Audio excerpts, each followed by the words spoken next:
S ನವರು ಸಾರ್ವಜನಿಕವಾಗಿ ದಂಡ ತೋರಿಸ್ತಾರೆ, ಲಾಠಿ ತೋರಿಸ್ತಾ ಜನರನ್ನ ಭಯಭೀತಗೊಳಿಸ್ತಾರೆ.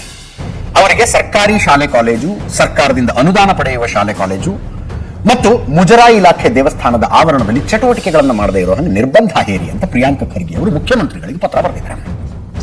ಫಸ್ಟ್ ಆಫ್ ಆಲ್ ಪತ್ರ ಬರೆದಾಗ ಘಟನೆಗಳನ್ನು ಉಲ್ಲೇಖಿಸಿದ್ದರೆ ಅದಕ್ಕೊಂದು ತೂಕ ಬರ್ತಿತ್ತು ಅನ್ನೋದು ನನ್ನ ಅಭಿಪ್ರಾಯ.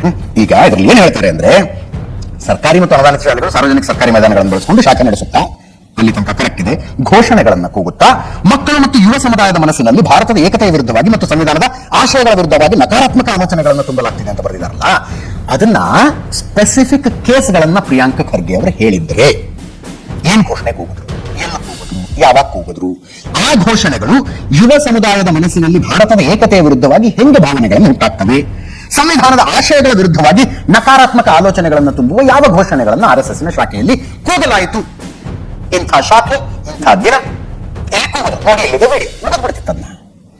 ಈಗ ಮತ್ತೆ ಪತ್ರ ಬರಿ ಮತ್ತೆ ಪ್ರಶ್ನೆ ಇರ್ತಿರ್ಲಿಲ್ಲ. ಪೊಲೀಸ್ ಅನುಮತಿ ಪಡೆಯದೆ ದೊಣ್ಣೆಗಳನ್ನು ಹಿಡಿದು ಆಕ್ರಮಣಕಾರಿ ಪ್ರದರ್ಶನ ನಡೆಸುವ ಮೂಲಕ ಯುದ್ಧ ಮಕ್ಕಳು ಹಾಗೂ ಯುವ ಜನರ ಮನಸ್ಸಿನ ಮೇಲೆ ದುಷ್ಪರಿಣಾಮ ಬೀರಲಾಗುತ್ತಿದೆ. ಫಸ್ಟ್ ಆಫ್ ಆಲ್ RSS ನವರು ದೊಣ್ಣೆ ಹಿಡ್ಕತಾರೆ, ಅದು ಅವರ ಸಮವಸ್ತ್ರದ ಭಾಗ, ಅದರಲ್ಲಿ ಎರಡನೇ ಮಾತಿಲ್ಲ. ಆದ್ರೆ ದೊಣ್ಣೆ ಹಿಡಿಯುವುದಕ್ಕೆ ಪೊಲೀಸರ ಅನುಮತಿ ಬೇಕಾ?